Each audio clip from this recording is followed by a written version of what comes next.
Semen వచ్చేది, వాటికి కొంచెం కొంచెం చెంచలే వస్తుంది. సో ఇవన్నీ కెమికల్ ఎఫెక్ట్స్.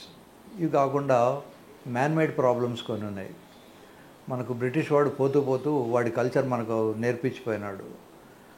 ఎస్పెషల్లీ మన సౌత్ ఇండియాలో మనకు సంవత్సరానికి 8-9 నెలలు వేడిగానే ఉంటుంది. మనకు అండర్వేరు, దాని మీద ఇంకో వేరు, ఓ జీన్ ప్యాంటు, ఇవన్నీ మన శరీరానికి అవసరం లేదు, మనకు హజార్డస్ కూడా. కానీ అలా వేసుకోవడం మనం కల్చర్ అని చిన్నప్పటి నుంచే ఎల్కేజీ పిల్లల దగ్గర నుంచి మనం నేర్పిస్తుంటాం. అండర్వేర్ వేసుకోవడం, దాని తర్వాత ప్యాంట్ వేసుకోవడం, ఇవన్నీ. దీనివల్ల ఆ హీట్కు ప్రొడక్షన్ తగ్గిపోతుంటుంది.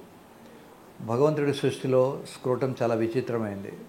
కొద్దిపాటి టెంపరేచర్ పెరిగినా అది కిందికి వేలాడబడి తన టెంపరేచర్ను తగ్గించుకుంటుంది. ఇప్పుడు ఎప్పుడైనా మీరు వేడి అన్నాన్ని ఒక ప్లేట్లో పెట్టుకున్నప్పుడు, మనకు హడావిడి ఉంది, ఆఫీస్కి వెళ్ళాలి, తొందర ఉంది, తినాలనుకున్నప్పుడు స్పూన్తో ఆ ప్లేట్లో ఉన్న వేడి అన్నాన్ని స్ప్రెడ్ చేస్తాం. స్ప్రెడ్ చేసినప్పుడు చల్లగా అవుతుంది. అలాగే ఈ బాల్స్ కూడా స్ప్రెడ్ అయిపోయి తన టెంపరేచర్ను తగ్గించుకుంటాయి.